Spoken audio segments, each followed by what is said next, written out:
Welcome to the Table Service Podcast, where we'll dish on all things support, success, and beyond with the people and companies building the future of customer experience. Table Service is presented by Tavolo Consulting, and I'm your host, Jordan Hooker. Ana-Alicia Siqueiros is a global support and operations leader with cross-industry background in technology, the art world, and online marketplaces. She's passionate about scaling teams, enabling customer success through AI, and building inclusive communities. She leads the global technical support team at Peak, a platform whose mission is to connect the world through experiences.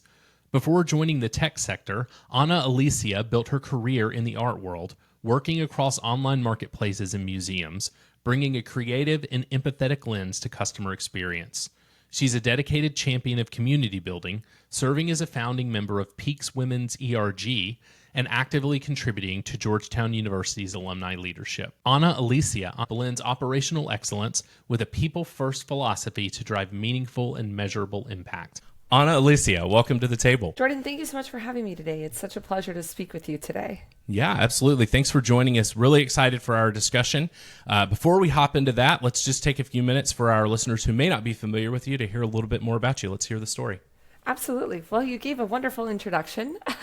I am currently the Director of Support at Peak, a online marketplace and technical support team that actually supports a B2B software. We're a ticketing service, and so we plug into the back end of different tour operators, experience providers, being able to really make sure that they're running their business, not just from the ticketing and the scheduling, but also the back end bookings such as bookkeeping and whatnot. It's exciting to be able to speak with you today.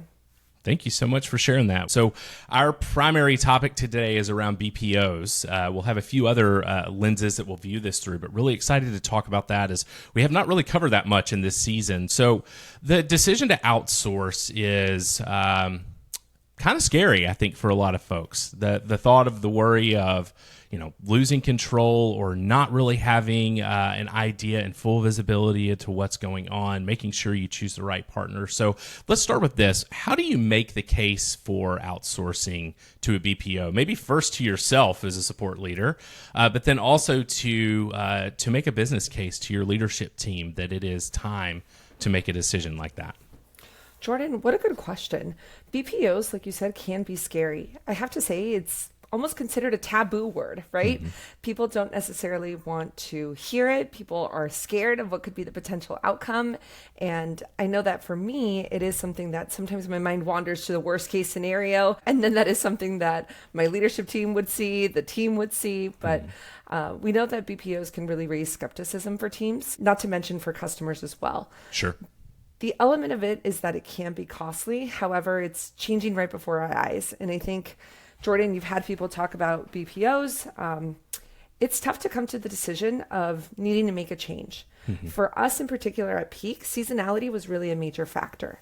We have thousands of end users, many who operate seasonally.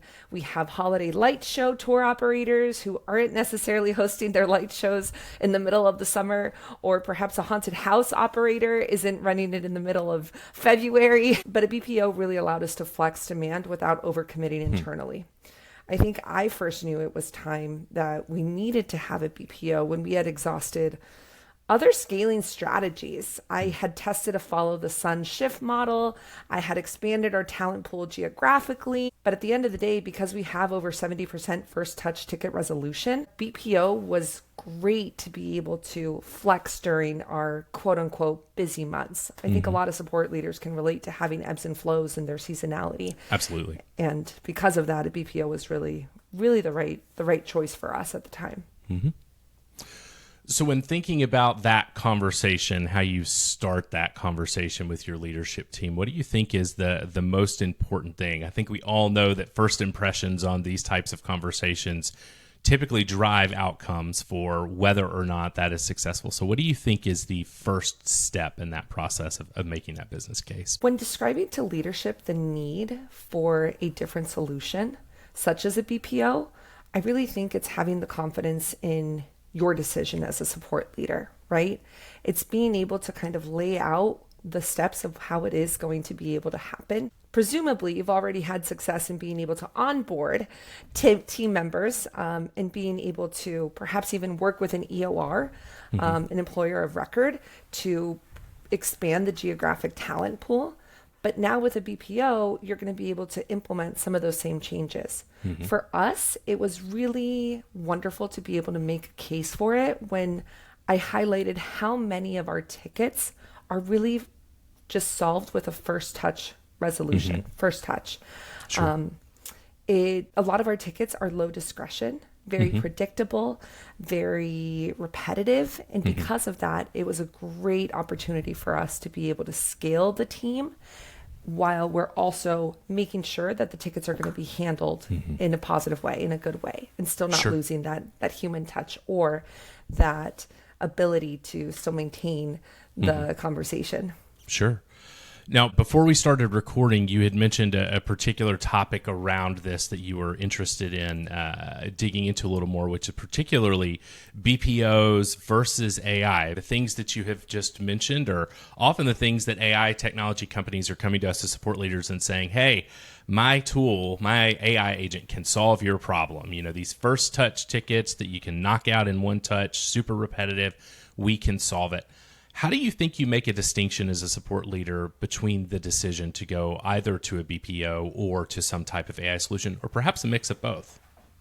Ooh, Jordan, here we go. As I said at the beginning, BPO can be a taboo word. AI can be a taboo word, right? But as you mentioned, there's things that are coming about that are presented to us and ever changing right before our eyes.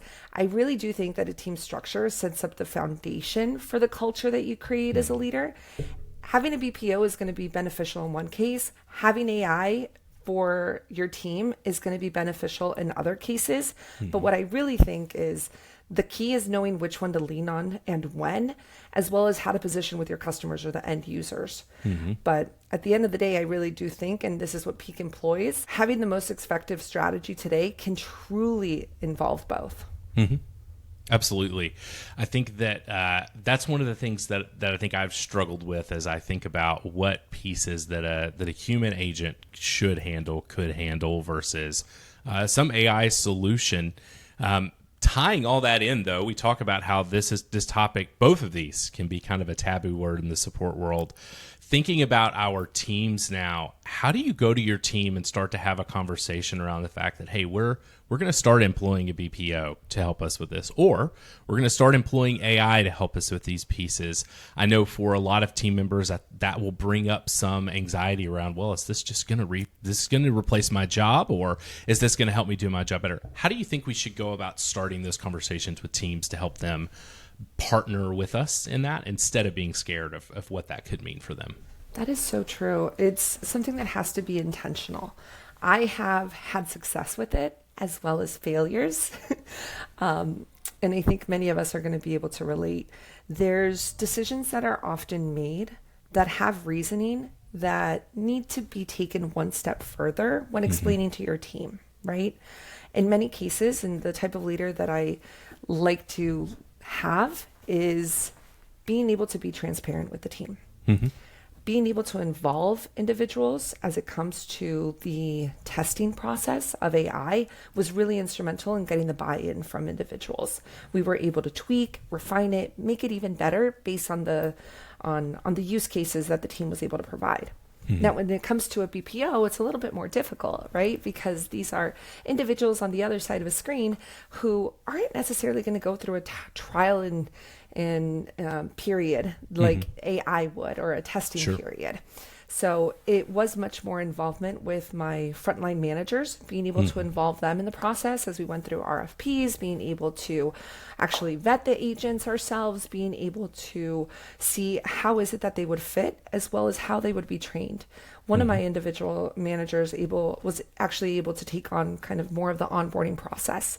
And that was really, really successful in being able to, again, create that relationship, but also secure the buy-in from the team. Because as we know, things can trickle down from managers, right? I would say good feelings as well as negativity. So as long as we start to craft that positivity around it, it can be a good start.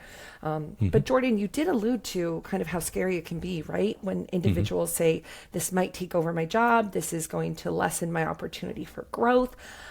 I've heard that from the team. I've heard that from my managers. I've heard that from other, peers in the company or peers across the industry of saying, how are you going to control this on your team? And how are you going to, maintain your team members and create kind of your retention? And it is something that I, again, like to be transparent, but also tell individuals that I am not necessarily removing them from the work. I want to remove the boring work from them. Sure. AI and BPOs are able to supplement the work that our agents are doing. I hired agents for a reason. Sure. And I didn't hire them to solve how do I change my password questions time and time again. I hired them for more complex, interesting work. And that's really what I want to be able to get in front of them. Thinking of our teams, then, we obviously all spend a significant amount of time building a culture within our teams, within our companies, that particularly, I would think, for really any organization, but especially startups, we spend a lot of time on this. Like, we're passionate about it. Obviously, some companies take this to in a direction that makes no sense. They have the ping pong tables and they think somehow that's culture. I'd rather have a slightly higher paycheck or better benefits than a ping pong table. But, can we get both? That's great. But, companies that really do want to think about their culture and how they care for their employees, how they help their employees grow and develop both personally and professionally. We work really hard at those things. I think for a lot of people, sport leaders and then potentially other leaders within the company, there would be a fear. If we bring in a BPO, how could that affect our culture when we don't necessarily have as direct of a control as to what's happening inside of that organization? We're partnering with a different organization now that may not share all the ideals of our culture and thinking of our culture. How do you protect your culture as an organization when you bring in a different company to partner in this way? Culture definitely needs to be protected. It is something that support leaders should be building up and really being able to empower team members with. So I have to say that culture at Peak is all about connection. Our mission is literally connecting the world through experiences. And even as we've grown as a company and been able to grow the team, I've also recognized that culture is something that we need to protect by design rather than trying to blend everything together, right? In many ways, how we oftentimes will choose a vendor for a particular purpose because of the payout speed or because of the pricing or because of the relationship with the customer success manager. It is something that when selecting a BPO, I was very, very aware of how they would fit in. There's a lot of different structures that come about, whether it be involvement in the hiring, lack of involvement in it, hiring and training as an aspect, something that you want to have control over versus be hands off. There's a lot of opportunities to really find the right partner that is going to set you up for success. For me internally, what I've done is actually maintained my group separate, and this is intentional. Our BPO team members don't join my larger support team meetings or really any of our social aspects. Instead, I focus on ensuring clear transparency, structured escalations paths, alignment on performance expectations, right? Because the goal is to have our BPO execute efficiently while allowing my team members internally to focus on higher value complex work. But as we already talked about, one thing that really worked well is ensuring the transparency between the teams without really forcing integration. Now, perhaps some of our listeners might actually think otherwise, and I've actually done it on the other side, right? Of being able to bring in the BPO team members into the fold, call them, in some cases, perhaps even an employee, and like in our case, it would be Peaksters, as we call anyone who works at Peak a Peakster, bringing them into the team meetings, and it really just depends on the direction and, again, kind of what you want to be able to create, but at minimum, a simple who is who page can actually help humanize the name behind Slack or the Salesforce chatter or in that escalation path. And it's something that needs to be introduced right from the get-go for any new hire, because you never know who's going to interact with who. And it's nice to be able to have that clarity. Absolutely. Absolutely.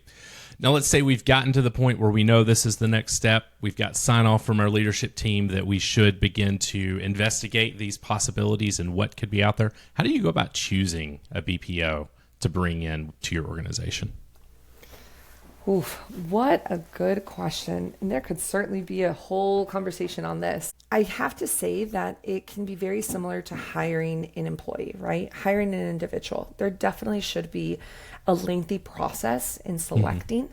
What we've gone ahead and done is have RFPs where we secure information from potential vendors, potential BPOs, where they lay out to us some of the details that would normally be in a contract, as well as what does it look like for the hiring process? What does it look like for the teaching aspect or the training? But it is something that is very lengthy, and I have to say that there needs to be involvement not just from myself as a support leader, but there has to be involvement from the finance department as well as a advocate for you already on the exec team, perhaps, who helps manage your budget to be able to have an understanding from that perspective of what it might look like. I really have to say that I've always found my BPOs through the networks that I'm already in. There's nothing better than having a word of mouth recommendation and being able to really capitalize on that, because if there's someone that's having a positive experience, you can build off of that and also learn firsthand of perhaps what didn't go well. But I think initially there is a step also of brainstorming with the team. Now, in my current case, I actually inherited the BPO that we're working with, and it's been a wonderful relationship. But if you're starting from scratch, it's beneficial to actually have a brainstorming session with stakeholders, right? Not just the decision makers, but also those that are going to be interacting and perhaps even managing the relationship of how important is it to have a lead for the BPO agents? How important is it to have a QA individual for the BPO agents? Being able to lay this out of your must-haves and your wants and your doesn't really matter is going to be crucial. Yes, absolutely. And I think that's a key element of, as we talked about culture, how do we make sure our teams feel comfortable with this? Bringing them into that process, I think, is such a critical piece. Let them be a part of the thinking and the decision. Now, as we move into thinking about, implementation, what does that look like? Both with the BPO, and then even thinking of this wider scope of how do we involve our wider team in that process. What does it look like to implement with the BPO? I have to say that implementation for us has always been a series of milestones. It is not something that is, few meetings and you wipe your hands clean and everything's done. On the contrary, it is an ongoing relationship. There has to be an introduction to the company, an introduction to the team, and an introduction to the client as well, so that there can be an understanding of what is going on.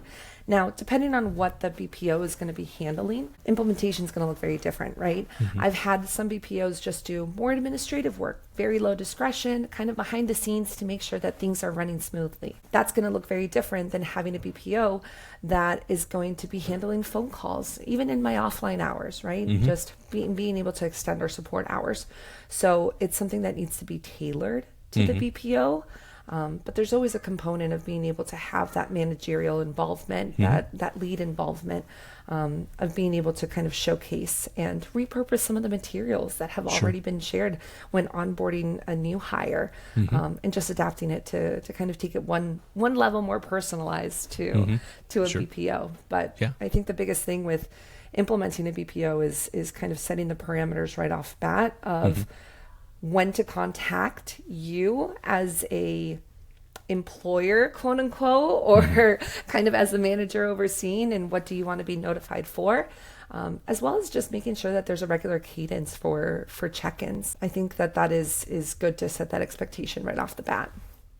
Thinking about post-implementation, what does it look like to then measure the success of a BPO, whether or not they are meeting the agreed upon milestones, whether or not they are driving quality and efficiency as you intended them to do.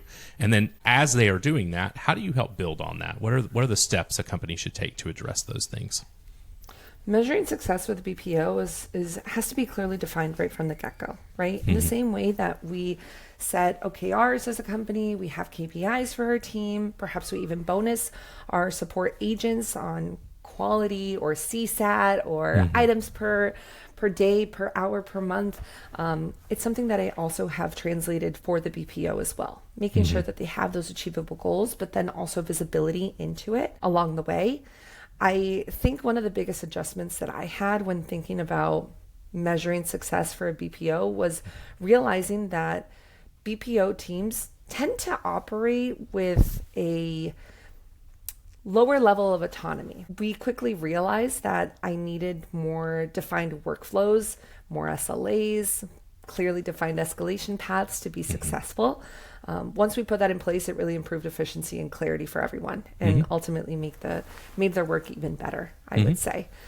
Sure. But BPOs can be incredibly successful when things are laid out for them. I'd be curious your thoughts on, I'll say a company has implemented a BPO and they have helped achieve the things that we are looking for. Your company continues to grow. Would there ever be a time where it would be appropriate to then bring that work in-house? And how do you think a company might even think about doing that? Ooh. I think there would certainly be a period of adaptability, right? I think the greatest benefit that a BPO can bring is just that, being able to scale the team size, for instance. But if it is something where the work stream is going to vastly change, it should be brought in-house, Sure. especially if there's something that is very unknown of how or what the direction is going to be. And I'm talking at a bigger scale than just perhaps like a newer version of your app Sure. or a new feature that has been asked for months in a year and is rolling out, but just different strategic choice is when I would want to bring in the work stream that a BPO would normally handle. But I will also be transparent and say that, AI has been able to take on some of the work that normally I had outsourced to a BPO team. And the beauty of it is that if there are the resources internally, you can even have more control for it, more control over it, because you're able to really build out that workflow in a way that is going to eliminate human error in some cases, and even have it programmed and not dependent on someone's availability. So there can be benefit to it, and something that I'm starting to see even within my own team right now. For sure. Now, thinking about as leaders, we're used to QAing our agents, understanding what's happening in their interactions, coaching to issues we see, driving quality and efficiency. How do you do that with a BPO? Good question. So I've seen this done in a number of different ways. And I know that some BPOs will even offer a QA lead or someone from their team on their side being able to QA. Now, those results are shared, but sometimes the motivation can not be aligned with yours, right? Is it a matter of just following process, or is it a matter of reiterating and creating that more personalized experience? It really depends on the work at hand. What we like to do is really bring it in-house, making sure that we're able to see firsthand, because you can't necessarily coach someone if you don't know the type or the quality of work that they're doing. Sure. And being able to see how is it that they can grow. Certainly for some tickets, it's very predictable, and we have the macro laid out according to our style guide and the verbiage that we want, and not too many exclamation points and whatnot. But then for the other ones that have or require a little bit more problem solving, those are the types of tickets that we definitely want to ensure we're being able to help the individual grow and being able to see what is it that things are coming about in a closer way. I know how critical it is to make sure, even if we are using AI technology, it's one of the things I'm thinking about right now in a major implementation of, as I'm using AI, is it matching the quality of the work that this person could interact with my team and experience? So I would imagine the same is also true as you bring in BPO agents, to make sure that the customer should really have no concept of I'm talking to someone other than this team from this organization. And so how do we drive that quality? Correct. And I think that's something that our end users and many customers across the board don't realize, am I talking to a BPO agent, someone that is, employed by an EOR, someone that is a in-house domestic agent, or are they talking to AI? At the end of the day, we're trying to all provide a delightful experience, right? Absolutely. One that is going to keep them coming back. As a support leader, it's just a matter of deciding how is it that you want to provide that. And if you talk about the quality, I mean, it's so key and so important to have a pulse on it across the board of how it is. And what's interesting is you can even bring AI to do some of that QA, right? It's something that I know I'm personally in very early stages of rolling out for my team, of being able to see how do we get more feedback right off the bat, but also be able to gain more insight. And AI is a powerful tool to do that. Yes. We're starting to use AI to QA our agents and provide feedback, but then also be able to use AI to QA the AI. So it's something that I'm personally very excited about, and think that there's a lot to dig into, and being able to see the growth from that and extract learnings is going to be incredibly valuable. Yes, absolutely. And for any of our listeners who might be interested in digging more into that topic, our very first episode of Table Service was with a company called Syncly, who are doing exactly that work. Fabulous group of folks who are building great tools.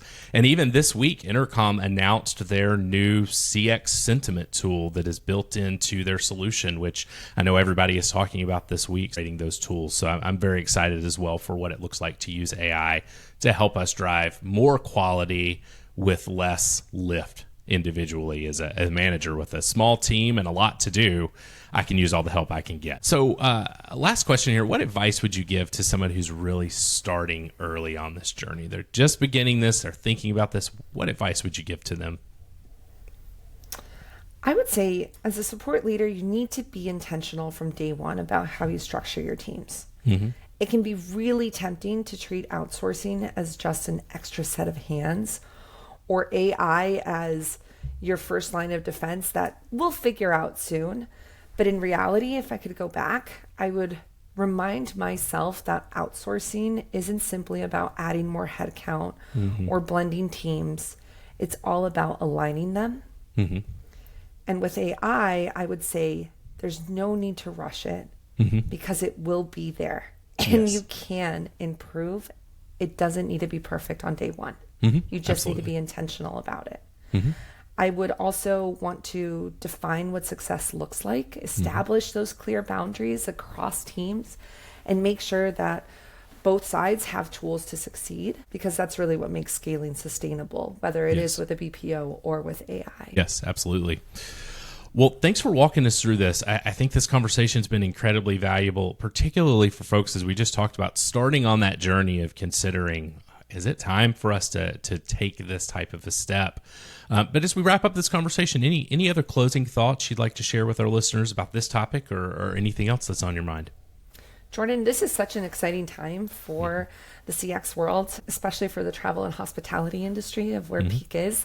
Being able to see individuals experience these and interact with new technology is huge. And being at the forefront of it, it's very, very exciting. I'm only looking forward to what is to come. Sure. Well, if folks were interested in getting in touch with you, what would be the best way for them to connect with you? Best way to reach me is actually via LinkedIn. I'm a very active individual on LinkedIn, always open to a conversation, and look forward to meeting others. Yeah, wonderful. Well, hey, thank you so much again for this conversation. I think it's going to be incredibly valuable to share with our listeners, and thank you so much for joining us here at the table. Wonderful. Thank you, Jordan. Yeah, you as well. You've been listening to the Table Service Podcast. You can find out more about today's guest in the show notes below.